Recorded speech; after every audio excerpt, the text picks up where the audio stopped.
Hello, and welcome to the Channel of Stories. Dear listeners, before we start the story, please subscribe to the channel and give this video a like and share in the comments where you are from. Thank you. Here we go. It was supposed to be a clean job. In out, no names, no faces, no strings. But then he looked at me, the man I had tied to a chair, and said, "You're not gonna shoot me. You're gonna fall in love with me." The worst part? He was right. My name's Mia. I used to be a con artist. Not the flashy kind, no wigs, no car chases. The quiet, professional type. I didn't need to dress like a femme fatale to get what I wanted. I just needed to find your weaknesses and make you hand it over yourself.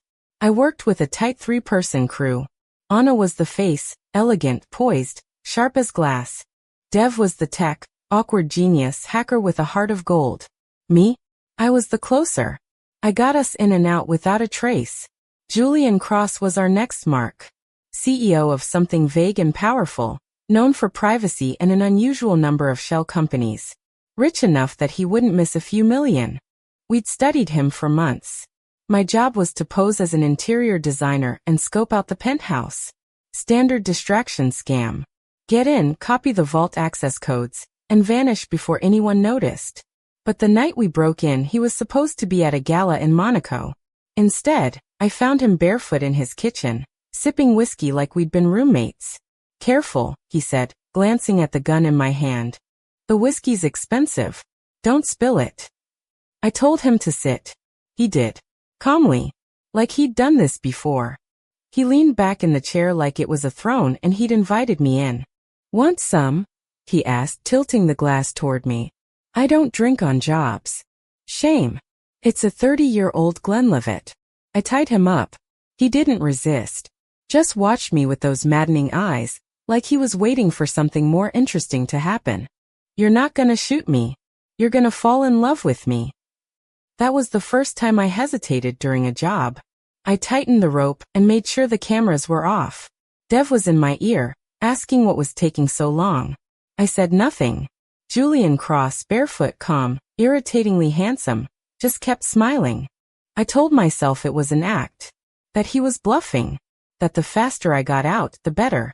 But I didn't run. And that was mistake number 1. And the way he looked at me then? Like he'd already figured out my next 10 moves? That should have scared me. Instead, it intrigued me. I should have walked out. But I didn't. Something in his tone. The way he leaned back in the chair like he had all the time in the world. It threw me. He didn't act like a victim. He acted like he'd already won. "You think you're in control," I said, pacing. "You're not." He tilted his head. "Then why haven't you left?" "I'm deciding whether or not to gag you." He grinned. "Is that part of the job, or are you just into that sort of thing?" I rolled my eyes and turned away, trying to focus.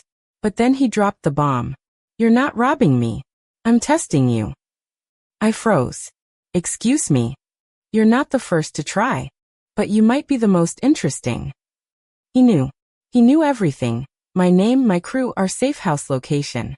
Had let me in. "I've been watching you," he said. "I need someone with your skill set." "You're insane." "No. Just pragmatic. I have enemies, Mia. Real ones. I run operations that require people who can disappear, improvise, and not ask questions. You're perfect." "And if I say no?" He smiled again, but there was steel behind it. "Then I give your name to everyone you've ever stolen from." I could have shot him. Walked away. But I didn't. "Give me one reason why I shouldn't just pull the trigger and vanish." He leaned forward as much as the rope allowed. "Because you're curious. Because part of you wants to know what it's like to be on the winning team. And because you've already stayed too long to pretend you're not interested." He wasn't wrong. I hated that he wasn't wrong. He offered me a burner phone. "Take a day. Call this number when you're ready. Or don't. But if you walk out now, know this, you'll never get another shot at something bigger." I took the phone. And just like that, I was playing a new game. One I didn't know the rules to yet. That night, back at the safe house, Anna and Dev noticed something was different. I brushed them off. Locked myself in the bathroom and stared at the phone like it was a weapon. And maybe it was. Because everything I touched after that burned a little hotter. I stared at that burner phone for 6 hours. Dev and Anna wanted answers. Why didn't you finish the job? Anna asked, her voice flat and sharp like always. Because it wasn't a job, I said. It was a setup. I told them what happened. Not everything, just enough to make it sound tactical. Not personal. Never personal. They weren't happy. But they didn't press. In this line of work, secrets were currency. That night, I sat on the edge of my cot, thumb hovering over the button. Just one call. One more mistake. I hit dial. Julian answered on the first ring. I knew you'd call. You're infuriating. I get that a lot. He gave me an address. A private club in the city. Come tomorrow. Wear something black. No weapons. I showed up in a black dress with a knife tucked into my boot. Old habits. The club was all polished marble and whispered wealth. Julian was already there. A dark suit, whiskey again, like nothing rattled him.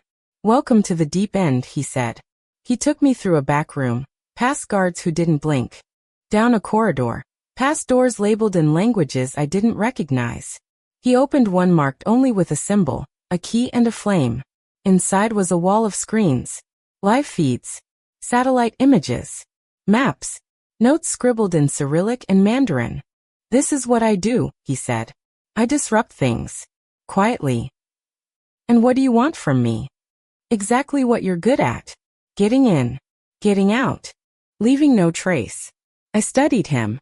You could hire anyone. I don't want anyone. I want someone who already broke into my home and tied me to a chair. That takes nerve. And if I say yes? He leaned in. Then we start tonight. We shook on it. No contracts. Just the kind of look that felt like the beginning of something dangerous. And underneath it all, my heart, traitorous, reckless, skipped. Because I didn't trust him. But I wanted to know what he looked like when he lost control. And there was this flicker in my chest, something like heat or hunger, and I couldn't tell if it was ambition or attraction or both. The first job wasn't small. It was a test, a real one. Berlin. A private data vault under the guise of a biotech firm. We were there to pull records that didn't exist, at least not officially. Records that linked certain pharmaceutical companies to military-grade testing overseas. Who wants this? I asked. Julian slipped on a glove. Need to know. He handed me the schematics, old-school blueprints and newer AR overlays. You'll go in as a systems consultant. Name's Leah. I'll be outside. Dev will run comms. Don't trust the elevator. That was it. No long briefing. No backup plan. When I walked into that building, I wasn't Mia the thief. I was Leah the specialist. Hair tied, glasses on, access badge cloned from a real employee we'd tailed 2 days earlier. Everything went smooth, until it didn't. An unexpected security audit locked the servers mid-transfer. I was stuck inside a cold room with no exit and 30 seconds to either make it work or fry the drive. Julian. I hissed into the mic. I'm boxed. Override. Back panel. Bottom left. How the hell do you? Just trust me. I found the panel. Hotwired the release. The door opened. He was standing there, cool, calm, and infuriating. You came in. I said I'd be outside. I didn't say where. We got out with the data. Clean. Quick. Almost too smooth. That night in a rooftop bar, high above the glow of Berlin, he raised a glass to me. Not bad for someone who had me tied up a week ago. Not bad for someone who should have called the cops. He clinked my glass. Here's to dangerous partnerships. And then just for a second, the air shifted. That thin line between threat and something else. His hand brushed mine. I didn't pull away. Later that night, I watched him from across the suite, sleeves rolled, tie loosened, studying files with a furrowed brow. And I thought, not for the first time, this was supposed to be a con. So why did it feel like something was conning me? By Istanbul, we were a team, or at least pretending to be one. The job was high stakes. Bluff an arms dealer named Efren Talik into thinking we had leverage on him, while Julian siphoned intel through a rigged poker game. Classic misdirection. Old school. I was the distraction, dressed sharp, confident. The kind of woman men like Talik underestimated right up until they couldn't anymore. Julian played his role too well. Smooth, composed, almost too relaxed. He joked in Turkish. Complimented the man's watch. Played dumb while collecting secrets. Midway through the night, Talik tried to corner me. A hand too low on my back. A whisper too close. Julian intervened, calm, deadly. A word in the man's ear, quiet and sharp. Talik backed off. For the rest of the night he didn't touch me. After we left, I asked him, "What did you say to him?" Julian just smiled. "Only the truth. That you don't belong to anyone." He paused. "But you're with me tonight." Later, in a safe house hidden behind a tea house, we argued. The job. The risk. The fact that I didn't need rescuing. "I wasn't rescuing you," he said. "I was reminding him you're dangerous." The adrenaline was still high. We were both raw, afraid. I pushed him. He kissed me. It was fast. Fierce. Nothing soft. We pulled apart and stared, both of us stunned by the impact. Then I said, "Well, that complicates things." He didn't disagree. That night, I lay awake listening to him breathe across the room. Not touching. Not sleeping. Just aware. He shifted in the dark and whispered, "You scare me." I turned. Why? Because this was never supposed to be real. Neither of us responded to that. Because we both knew the truth. It already was. After Istanbul, things got messy. Not the jobs. Those were smoother than ever. Rio, Seoul, Cairo, in and out, no traces. Julian's network ran deep, and I was starting to understand just how powerful he really was. But it wasn't the missions that tangled us up. It was everything else. The way he looked at me when I walked into a room. The way I caught myself memorizing the lines around his eyes. How his voice softened when we were alone. One night, in Morocco, after a botched exchange nearly got us both killed, we ended up hiding in a crumbling stone safe house outside Marrakesh. Dirt floor. One cot. Guns on the table. Blood on his shoulder, a graze, but still. I cleaned the wound in silence. He watched me like I was the only thing that made sense. "You always this gentle with the people you rob?" he asked. "You're not people," I muttered. He smiled, tired. "What am I then?" I didn't answer. We didn't kiss right away. We sat close, breathing each other in. And then I kissed him like the world might end because maybe it already had, and this was all that was left. We slept tangled on the floor, bodies exhausted, hearts confused. The next morning, neither of us said a word about it. But everything had changed. We started drifting, pretending we were still just co-workers, that the heat between us was coincidence. But we were lying. To everyone. Especially ourselves. Ana notijet. "You're not focused," she said after I missed a detail in Rome. I'm fine iznept. But I wasn't. Because somewhere along the line Julian Cross, the man I tied to a chair, had become the only person I didn't want to lie to anymore. And that terrified me. I stayed up one night watching him sleep, thinking maybe love in our world wasn't about flowers and promises. Maybe it was just surviving side by side over and over, until you didn't know how to breathe without each other. Julian got quiet before Prague. That's how I knew something was wrong. We were running recon on a former asset turned rival. Someone Julian once trusted, now selling secrets to the highest bidder. It should have been simple. Get the files, cut ties, move on. But Julian wasn't sleeping. He was sharper. Colder.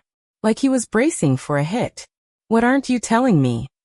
I asked in the hotel elevator. "Nothing you need to worry about." That wasn't an answer. We landed in the middle of a sting. Triple-crossed before we even hit the target. Alarms. Gunfire. Chaos.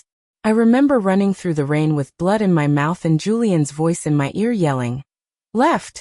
Go left!" We barely made it to the extraction point. In the car, soaked and shaking, he finally said, "It was a trap." I knew. I just hoped I was wrong. I didn't speak. He'd put me in danger. Lied to protect me, or maybe protect himself. Back at the safe house, I shoved him. "We're supposed to be partners. I was trying to keep you safe. That's not your call." He looked at me like I'd cracked something inside him. "I don't know how to do this," he said. "This thing. Us. I've never had anyone I didn't want to use." The silence after that hit harder than any bullet. I didn't leave. But I didn't forgive him either. We slept in separate rooms. The next morning, he made coffee and handed me a cup without a word. And the coffee, the waiting, felt more like an apology than anything he could have said. But the trust? That would take time to rebuild. Because once someone hides something from you, even if it's to keep you breathing, the air between you shifts. And sometimes silence is the sharpest blade. The final job was in Singapore. It wasn't supposed to be the end, just another high-wire act. Infiltrate a private auction for stolen intelligence, swap out the files and vanish before the next course of champagne. But something felt off from the start. Julian was distracted. Dev was jumpy. Even Anna, usually ice-calm, kept glancing at the exits. Still, I walked into that auction in heels and silk, playing the part, heart thudding under my ribs like it wanted out. We made it halfway through the extraction when all hell broke loose. Smoke. Screams. Gunshots. Someone tipped them off, someone inside. Julian covered my exit, but as I turned back, I saw it happen in slow motion. The glint of a barrel, the flash, and then him collapsing. I ran. Dragged him into a stairwell. He was bleeding out. Fast. I pressed my hands to the wound, whispering his name like it was a spell that could keep him breathing. He looked at me through pain-glazed eyes and said, "I told you you'd fall for me."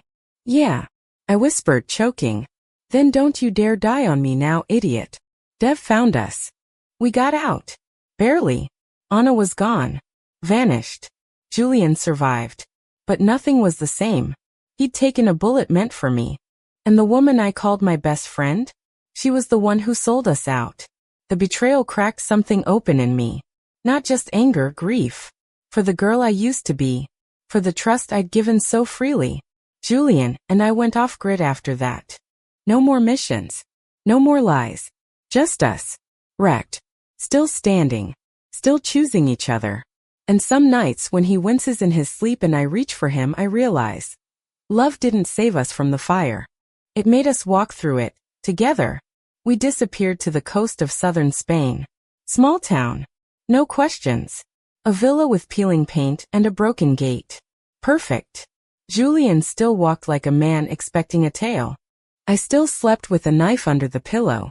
But slowly we unlearned the panic. He started growing herbs in old ceramic pots. Basil. Mint. Thyme. Said it was something alive he could control. I started reading spy novels, fiction, for the first time in years, and yelling at the endings. "That's not how that works," I'd mutter, and he'd laugh from the kitchen. We argued over groceries. Who left the window open? Whether the cat we never officially adopted should be named Ghost or Pickles. Normal stuff. Sometimes we'd drive inland, just to get lost. Once we found a farmer's market where no one recognized us. And we stood in the sun tasting figs like tourists. Every so often we stole something small. A rare book. A fake identity. A bottle of vintage scotch. Just to remember who we are. He'd catch my eye across a crowded street, smirk, and I'd feel it. The pulse of who we used to be. And still were. Underneath. One night over wine I asked him, "Do you ever miss it?" He looked out at the sea. The thrill? Sometimes. But not enough. He turned back to me. Not enough to give this up. To give you up. And that was the truth of it. We'd both been lost in the game. But we found each other. And somehow that was worth every con, every lie, every near-death heartbeat. Even now, when I wake in the middle of the night, skin damp from a dream I can't shake, I find him, steady breath, arm curled around me. And remember, this is what peace can feel like. Even for people like us. We don't talk much about how we met. When people ask, I usually laugh and say something like, "Oh, it was complicated." Because how do you explain falling in love with the man you tied to a chair? How do you admit that your first real moment of honesty was under threat of blackmail? And still, somehow, it was the truest connection you'd ever known. Julian's scars are mostly healed now. Mine too, the visible ones, anyway. He makes breakfast every morning. Bad coffee, perfect eggs. I still check the locks twice before bed. But we're soft now. At least with each other. He kisses me like I'm not a mistake. I touch his cheek like it doesn't scare me how much I need him. And sometimes late at night when we're lying on the couch and the only sound is the wind off the sea, I look at him and remember that first moment, that smirk, that whiskey, that absurd line. You're gonna fall in love with me. And I did. Not all at once. Not cleanly. But fully. Wildly. Irrevocably. We've built a life on the ashes of everything we ran from. And somehow it holds. Sometimes he finds me standing by the window, lost in thought, and he'll say, "You still thinking about that night?" And I'll nod, because I always am. Not just the night I tied him to a chair, but the 100 nights that followed. The escapes. The betrayals. The bullet. The choice. Because loving him was a risk. Still is. But it's one I take every single day. And I know this much is true. Sometimes love isn't something soft. Sometimes it breaks in through the window with a gun. And changes your life forever. He dared me to love him. Tied to a chair. And I've been tied to him ever since. And if I had to do it all over, I'd tie the knot tighter.